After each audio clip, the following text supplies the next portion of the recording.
PSA's buyback program might be benefiting you in more ways than you currently realize. Let's start off by touching base on what most of us already know.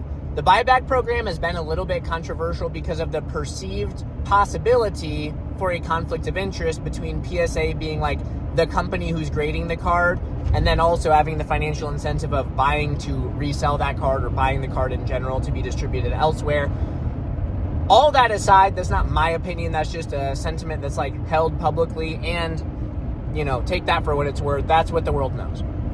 The obvious benefit to the PSA buyback guarantee or buyback program or offers, whatever we want to call that, is that you have an instant liquidity option. If you're a business that's sending a bunch of cards that have standing buyback offers from contractors like DA Card World, for example, they run buybacks through PSA's app. Well, it's like you have an instant liquidity option. You get the money immediately. You don't have to wait around for a buyer and have a card listed for more time than you want it to be. You just get the money and move on. That's great. But not always is the deal worth taking. Sometimes PSA will offer you like 80, 90%, other times 60 or nothing at all. So it's not a silver bullet type situation, but it can be a tool to be used in your favor. What I've been realizing recently is I have a card, and this is kind of what spurred all of this. It's a PSA 6 Gold Star Alakazam, nothing super fancy, but it's a Gold Star.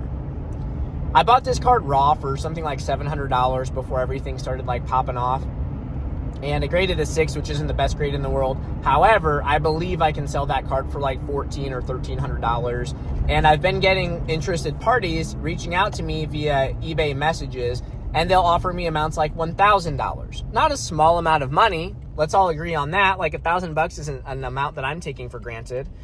However, PSA has an active offer on that card for something like $1,100. And so I've been able to reference that buyback offer from PSA when negotiating with buyers. And I'm going to give you a word: leverage. That's what this is. The PSA offer can actually be used as a tool in negotiations with buyers on your behalf so that you can secure a better price or at least weed out the offers that are not worth your time in the first place. But you already knew that, right?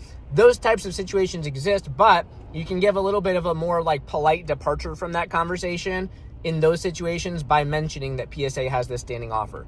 Now, the unfortunate thing for buyers is it means that they have like a built-in competition. So for sellers, the cool thing is you have like leverage in negotiations now, and then also that item in that particular grade, assuming it has an active offer, has at least a temporary floor price, a price that it's probably not going to go below as long as you're aware of the offer from PSA. So make sure you're checking those.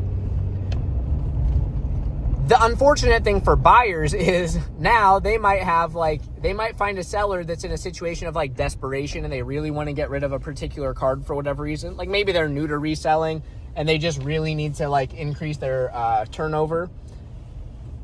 Well, PSA might be like taking their lowball offers that they previously had in place. But again, for sellers, this is kind of like a perk that we have now. And so it's something for you to keep in mind. Not to denote this or anything, but it's like, this is the type of thing that to me seems a little bit obvious, but I'm making this video obviously because it's like just an interesting perspective and people may not have connected these dots. So be on the lookout for it. I'm going to try to keep this video pretty short. I know that I'm trying to just talk now because like 3 minutes and 50 seconds is not an appealing length, but use the tools at your disposal. If you know that PSA buybacks can, even if it's not the amount that you want to accept for your card, knowing that it can at least be a starting point for a conversation or a negotiation with someone who's actually interested in purchasing the card, that can be a humongous benefit in your favor as long as you know how to use that in a practical way. So use this information wisely, and I hope to see you on the next one.